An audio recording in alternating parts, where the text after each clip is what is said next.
अयोध्या के पावन भूमि पर आप सबका स्वागत है। जय माता दी। अयोध्या वो नगरी है जो रामायण काल से हमारे संस्कृत का अहम हिस्सा रहा है। पावन सरयू नदी के तट पर बसी हुई अयोध्या एक प्राचीन धर्म स्थल पर लोगों की भीड़ मशहूर है। यहाँ पूरे साल भर देश विदेश से लाखों भक्त श्रद्धालु दर्शन करने आते हैं। आज आपको अयोध्या में पहुँचने से लेकर कहाँ रुकना है, खाना पीना कहाँ कहाँ कैसे कैसे करना है, प्रसाद का पूरा बजट बताएंगे। तो बने रहिए वीडियो के आखिरी तक। आइए आपको लेकर चलते हैं श्री राम जन्मभूमि अयोध्या धाम। दिवाली में इस साल पैड़ी में 22,23,000 दीपक एक साथ प्रज्वलित करके वर्ल्ड रिकॉर्ड बनाया गया। इस समय जगमगाती अयोध्या का माहौल एकदम अलौकिक प्रतीत होता है। आइए वीडियो के पहले भाग में बात करते हैं कि अयोध्या कैसे पहुंचना है। दोस्तों, बाय रोड आते हैं अयोध्या तो लखनऊ से गोरखपुर वाले नेशनल हाईवे पर पड़ता है। आप आसपास के शहरों से या फिर दिल्ली से बस के द्वारा अयोध्या आ सकते हैं। आप अपने बस से अयोध्या बाईपास या चौराहे से अयोध्या कैंट बस स्टेशन उतर सकते हैं। अयोध्या बाईपास से 10 रुपये में ई रिक्शा से नए घाट चौराहे पहुंच जाएंगे। अगर आप अयोध्या कैंट आते हैं तो वहां से आप ऑटो रिक्शा या ई रिक्शा की सहायता से 40 से 50 रुपये में अयोध्या आराम से पहुंच जाएंगे। इसके अलावा आप अपनी गाड़ी या टैक्सी से भी आ सकते हैं। अगर बाई ट्रेन आते हैं तो अयोध्या में 2 रेलवे स्टेशन देखने को मिलते हैं। एक तो है अयोध्या जंक्शन, दूसरा है अयोध्या कैंट जंक्शन। दोस्तों, अयोध्या जंक्शन तो शहर के अंदर आता है, पर कैंट रेलवे स्टेशन के बाहर आता है। वहां से ऑटो से 40 से 50 रुपए देकर आप मुख्य अयोध्या शहर में नए घाट चौराहे तक आ सकते हैं। बात करें हम फ्लाइट की, यहाँ का नियरेस्ट एयरपोर्ट पड़ता है वो है लखनऊ। आप लखनऊ आकर बस, ट्रेन या टैक्सी लेकर अयोध्या आराम से पहुंच सकते हैं। अगर आप सुबह अयोध्या पहुंच जाते हैं तो सारे मंदिरों का दर्शन करके शाम को सरयू नदी की आरती में शामिल होकर रात तक अपने अपने शहरों के लिए वापसी कर सकते हैं। परंतु यहाँ पर रुकना चाहते हैं तो आप 1 या 2 दिन का ट्रिप बना सकते हैं। अयोध्या पहुँच जाने के बाद सबसे पहले पहुँच जाइए नए घाट चौराहा पर। इसे लता मंगेशकर चौराहा भी कहा जाता है। यहाँ पर आपको 40 फीट लंबी वीणा स्थापित दिखेगी। यहीं पास में ही राम की पैड़ी स्थित है।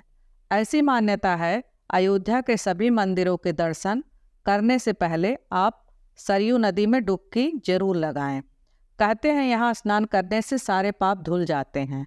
इसके बाद हनुमानगढ़ी की ओर नए घाट चौराहे से आप 10 रुपये देकर रिक्शा से हनुमानगढ़ी पहुँच सकते हैं। हनुमानगढ़ी श्री राम जन्मभूमि मंदिर, कनक भवन, दशरथ महल पास में ही है और मंदिर की ओर जाने वाले मार्ग को भक्ति पथ नाम से जाना जाता है।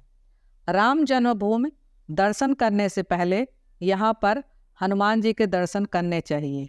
मंदिर के बाहर ही प्रसाद की बहुत सी दुकानें मिल जाएंगी। मंदिर तक पहुँचने के लिए 76 सीढ़ियों को चढ़ना पड़ता है। यहाँ दर्शन करिए। आइए अब प्रस्थान करते हैं रामलला के दर्शन करने के लिए। राम जन्मभूमि मंदिर की तरफ हनुमानगढ़ी मंदिर से राम जन्मभूमि मंदिर 600 से 700 मीटर की दूरी पर स्थित है। यहाँ आराम से पैदल जा सकते हैं। राम जन्मभूमि जाते वक्त आप देखेंगे एक जन्मभूमि कॉरिडोर बन रहा है। इसे श्री राम जन्मभूमि पथ के नाम से जाना जाएगा। यहाँ पर लॉकर दिखने को मिलेंगे। ये सभी लॉकर राम जन्मभूमि की ट्रस्ट की तरफ से है। मंदिर के अंदर बैग, घड़ी आदि ले जाने की इजाज़त नहीं है, इसलिए आपको इन सभी चीज़ों को लॉकर रूम में रखकर आगे बढ़ना होगा। अंदर जाते जाते 2 से 3 चेकिंग होती है। उसके बाद बहुत ही सुंदर दर्शन होते हैं रामलला के। जय श्री राम बोलकर प्रसाद लेकर बाहर आइए। कनक भवन के अंदर कुछ कमरे बने हुए हैं। अगर रात में कनक भवन आते हैं तो रोशनी में नहाया हुआ भवन बहुत ही खूबसूरत प्रतीत होता है। कनक भवन के पास बहुत से भोजनालय मिलते हैं। यहाँ आप खाना पीना भी कर सकते हैं। अयोध्या में हर जगह की हर जगह ही सादा अच्छा शुद्ध शाकाहारी खाना मिल जाएगा। आइए अब बढ़ते हैं दशरथ महल की ओर। ऐसी मान्यता है कि राजा दशरथ ने त्रेता युग में इसकी स्थापना की थी। दशरथ महल का मुख्य द्वार बहुत सुंदर बना हुआ है। अंदर एक मंदिर भी है जहाँ पर उनका पूरा परिवार विराजमान है। यहीं पर राजा दशरथ की सभा लगती थी और इसी स्थान पर राम जी को वनवास जाने का आदेश सुनाया गया था। दोस्तों, जब आप बाहर बढ़ेंगे तो आपको राजद्वार मंदिर देखने को मिलेगा।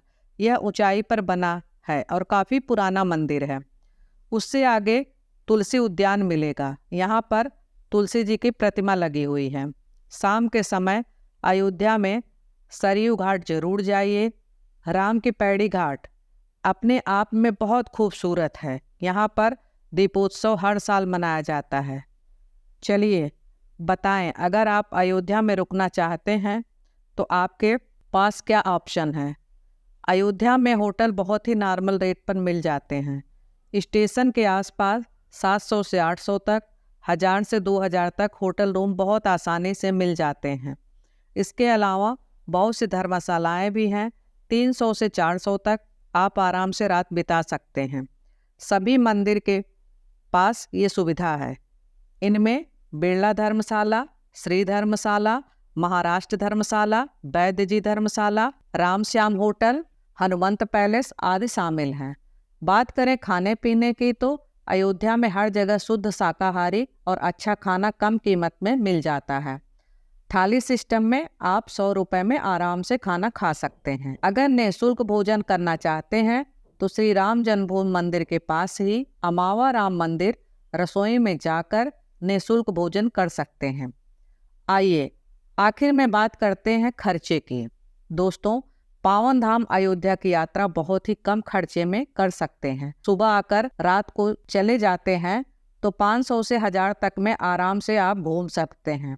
मैंने खाना पीना रिक्शा का खर्चा जोड़ा है 800 से 1000, और उसमें 1000 और जोड़ दीजिए, 2000 में आप आराम से यात्रा कर सकते हैं। तो किस चीज़ का इंतजार है? आपको जल्दी आने की सोचिए, दर्शन करिए श्री राम की। अगर कोई सवाल है तो आप इस वीडियो से पूछना चाहते हैं तो पूछिए और सब्सक्राइब करके ही जाइए मेरा चैनल। जय श्री राम।